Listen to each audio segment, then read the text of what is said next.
Hey you.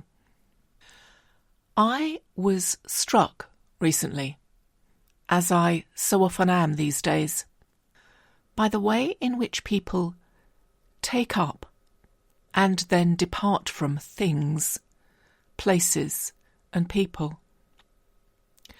And then I got to thinking about the people who go and about the ones who don't. What it's like to leave. And even more, what it's like to be left behind. I vacillated somewhat about whether to post this, as given it's a kind of a current affairs post, what with so many people leaving Twitter, X and Facebook, and I worried that it might seem as if I'm singling out someone in particular, when I'm not. This is, in fact, a generic and a recurring issue that I believe is worthy of consideration. Its format might change, but it is as true now as it was 100 years ago, and will be 100 years from now. The issue isn't really about people going from MySpace to Facebook to Mastodon or whatever the next big thing is, but about people going and about the other people who don't or won't or can't go with them, and what that means.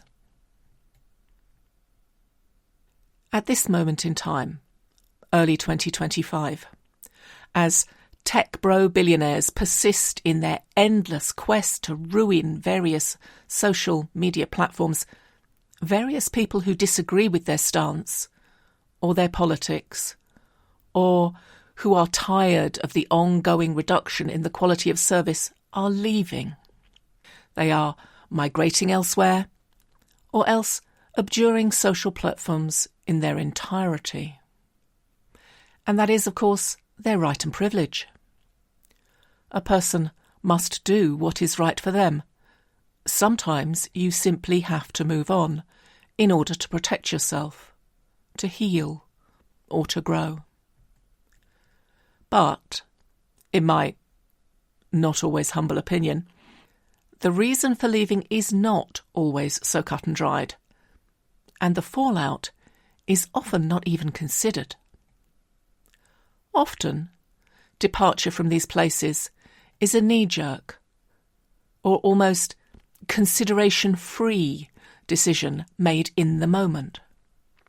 A person thinks, I don't like this bit of the platform. I don't agree with so-and-so who runs it, or I'm bored, or it looks better, newer, shinier over here. And then people just up and leave. And I often wonder how much thought they give to the fact that the very act of their leaving, by definition, creates a cadre of the left. Those discarded places and people who are in that one single moment abandoned. Their connections are severed. People who are, perforce, negatively affected by a split they didn't seek. People who suddenly have shattered connections that they might in some manner mourn the loss of. And I'm sorry, but just telling them that they should come with you if you are migrating platforms doesn't really cut it. They are losing something, and they know it. But hey, it's just a social platform, you might say. There are loads of them. They come and they go. What's the big deal? Well, you might not know this, but human beings are psychologically hardwired to find losses more painful than gains are pleasurable. We will go out of our way to avoid what we perceive as losses because we feel them so keenly. And when we do lose, we will often scramble unreasonably to make the losses up again, to make ourselves whole and to get back to where we started from. That's how gamblers fall down the ridiculous and ineffective rabbit hole of laying just one more bet when they are broke, when they have lost everything, in the hope they will just get back to even. Losses hurt more. Why is the intensity of feeling so skewed in respect of loss? Well, who really knows? But the evidence all suggests that this loss aversion is a very real, very human thing. With people feeling the intensity of loss as much as twice or even 3 times as much as the pleasure we get from a gain of the same magnitude. Some theories suggest that it's an evolutionary hangover from the need to preserve existing resources and dependence in order to ensure the survival of at least some of our progeny, rather than attempting to gain even more resources and so have more progeny, which is the biological endgame after all, but also doing so at the risk of losing all of them. Given that some at all is better than none at all, for most people a potential gain has to be considerably larger than the potential loss one risks. Basically, it comes down to a bird in the hand and all that. But as I say, what that also means is when you do actually lose something, you feel it more keenly, whether it's a person, a job, some money, anything at all. It hurts more and it cuts more deeply and it causes more real psychological harm. And if you think about it, the loss of social connection, the loss of one's place in the group was, and remains, one of the most egregious losses of all. We are still very much made in the imprint of a social, tribal species whose interconnections and cooperative nature were literally the basis of survival. In times past, to be exiled from the tribe, to be shunned, evicted, or estranged from the kinship group was to be left to die. A human alone was unable to carry out the never-ending round of activities needed to both collect food and firewood and water and guard against predators and get sufficient rest.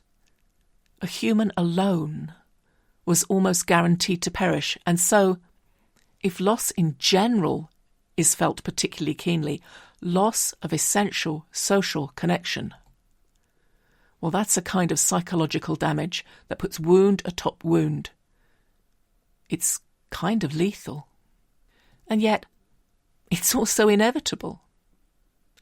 My life, like yours, like everyone's, whether we want it to be or not, is an endless litany of gains and losses, of coming and going, of arriving and leaving. It happens to us all in so many guises, and each time it happens we are marked in some way. We are marked, and often we are hurt, and in some ways we are harmed. It's not a thing to undertake lightly. Don't get me wrong. I'm not saying that people can't or shouldn't move on.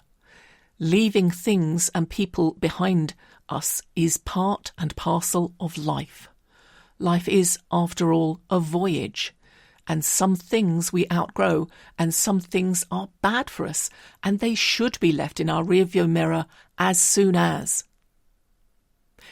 But still, I guess what I'm saying is, take your time to think about it before acting as if it was a trivial nothing of a decision.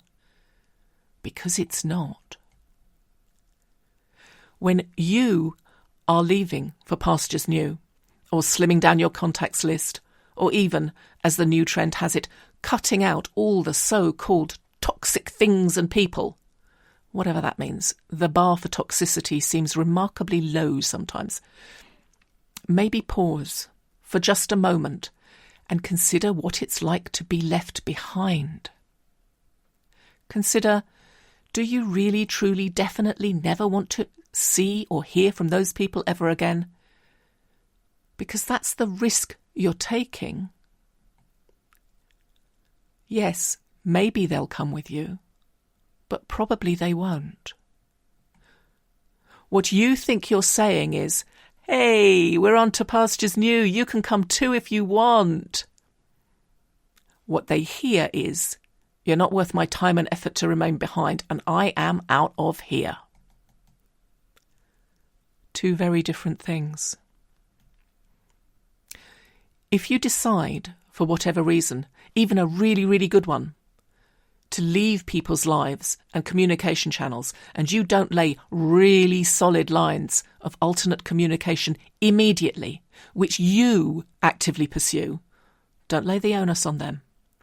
You will mostly lose them. They will most likely join the ranks of those once cherished school friends and workmates and even family and best friends who lie littered upon the path of your lives. They become the discarded human flotsam and jetsam of your voyaging. People you don't realise you miss until it's mostly too late. And if, having left those no longer fashionable means of communication and connection behind, you do, by some chance, touch base once, maybe twice a year, don't exclaim with surprise and a little hurt when you discover something important or interesting or life-changing about them and their existence. Don't be offended that you hadn't been in the loop on this. Seriously, don't. After all, they told their friends about it months ago. On the social platform, you left. Anyway, that's what I was thinking. Till next time.